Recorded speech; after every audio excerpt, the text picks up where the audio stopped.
I said, Trish, I like you. You're a good neighbor, but if this happens again, I'm going to shoot your dog. Hey, Bobby, I want to tell you a story that happened this morning while you set up the gun shop. So this will be quick, but it brought to light something that's happening on a regular basis in here with you in the gun shop. You don't have to stop. I'm just going to talk to you while you set up guns. Okay. So this morning I'm riding my motorcycle into work before we open up the gun shop, and a little rabbit runs out in the road. And I didn't run over the rabbit, okay? But growing up, my parents always taught me, they taught me to value human life for one. And, they didn't teach me to be bad to animals. But they did tell me that, if a dog or a cat or an animal runs out on the road and you have to basically jeopardize your life to get out of the road or move out of the road or slam on brakes or cause another wreck, run over the animal. Like, the animal's not as valuable as... This is not going to be popular with a lot of people, right? A lot of these animal lovers. Yeah. But my parents taught me to run over the animal because they taught me to value human life, because I could cause a myriad of other things to happen.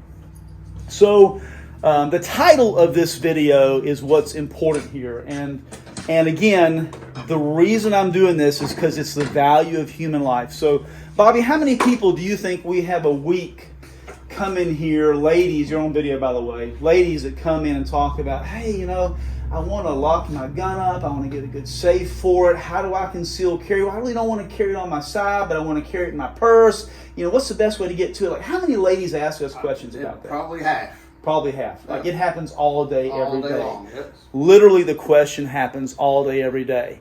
And so I want to try to set the reality of this for people who are kind of on the fence about self-defense and kind of curious about, how we approach taking care of ourselves, right?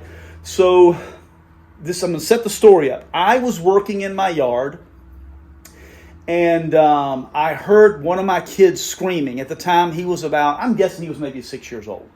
And I heard him screaming, and then I see the neighbor's dog kind of dart towards my kid around the corner of the house.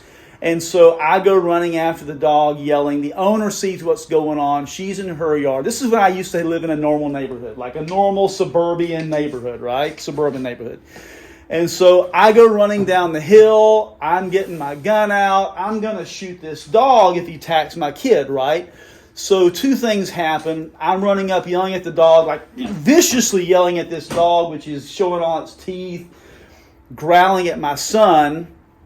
And between me yelling at the dog and coming up on the dog and the owner coming over and yelling at the dog stopped assaulting my son, okay? Now, this was not the first incident we had with the dog. The owner had told us, hey, the dog's a little aggressive, he's a little mean, but, he's never attacked anyone, right?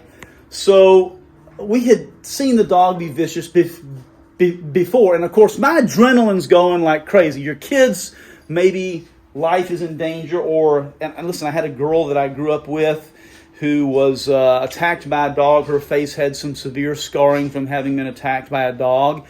And so dogs can be vicious. Anyway, I'm going to end the video in just a second by telling you this. If you see me on the tractor, I've got a gun. If you see me out in public and I don't look like I've got a gun, I've got a gun. The only place I can think of I don't take a gun is in the shower or in the bed, because I know that your average gunfight lasts how long, Bobby? 3 seconds. 3 seconds. How many shots are fired, Bobby? 3. So on average, it's like 2.7 and 2.7, but 3 seconds. It takes somebody about 3 seconds to break in your front door. I can come break in most any front door that's not fortified.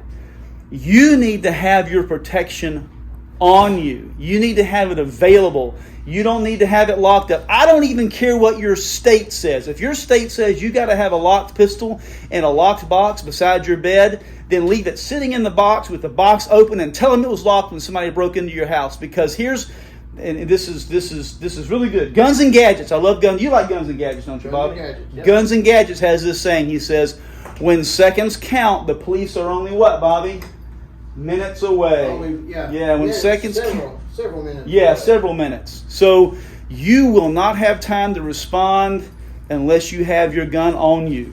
And if your dog came into my yard after my kid and it's going to attack my kid, I'm going to shoot your dog. Not because I hate dogs. I've got lots of pets. I love them. but I value human life more than I do the pet. I value human life more than I view the laws. And Bobby, how many seconds? 3.